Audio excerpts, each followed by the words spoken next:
I am confident that the Bitcoin price can reach $1 million or even $2 million in the future, and in this video I will prove to you why it's completely possible. But before I show you the 9 proof why it can happen, I must make a legal disclaimer. This is not an official investment advice and you must watch this video until the very end so you will not miss out anything important. This video consists of 3 parts. First are the fundamentals. So I will show you 9 reasons why Bitcoin is superior to government money, so USD or Euro or other government money. In the second part I will show you the numbers. I will break down all the numbers to prove to you why Bitcoin can reach $1 million, $2 million or even $3 million for one coin. In the third part I will show you the timeline. So when can Bitcoin reach $1 million? Let's start immediately with the part number 1. 9 reasons why Bitcoin is superior to government money. First reason, when you are using Bitcoin, you are in control of your own money. If you use bank accounts or debit cards or credit cards, it needs to go through several entities until your payments are confirmed. For example, if you transfer money from your bank account to your friend's bank account, banks need to confirm that, and there are many third parties confirming.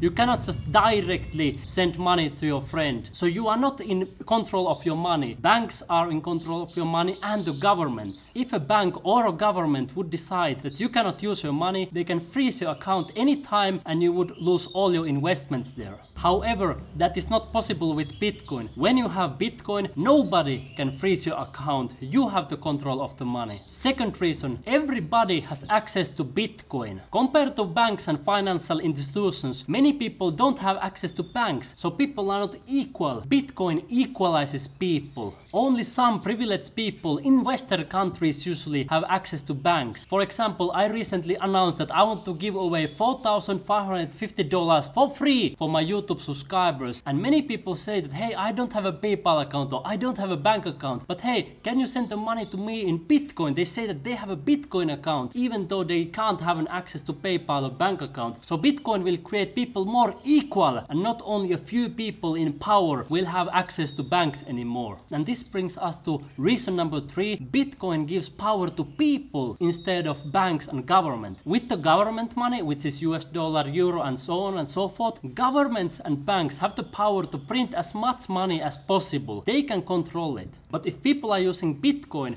the power moves away from those banks and governments to people who are using it, everyday people. And that's actually one of the reasons why some powerful bankers are opposing Bitcoin, because now they have the power. They can print as much money as possible. But if people start using more and more Bitcoin, those bankers and government people, they lose their power, because now everyday people, just like you and me, will have power and access to the money. Reason number 4, Bitcoin and cryptocurrencies have lower transaction fees. I have twice paid $200 to $250 for a single transaction when I have transferred money from my bank account to international bank account. Can you imagine? In 2 payments I paid around $400 to $500 in total just in banking fees. And that was a lot of money for me just to pay in the fees. But there are people who are transferring even much more money than I do. So you can just imagine how much money they are paying for banks for all those fees. Bitcoin and cryptocurrencies solve this problem because there have been transactions worth millions, or some of them have been in the billions, and they need to pay less than $1 fee on the blockchain Bitcoin network. So Bitcoin and cryptocurrencies have lower transaction fees than old-fashioned banking systems. Number 5.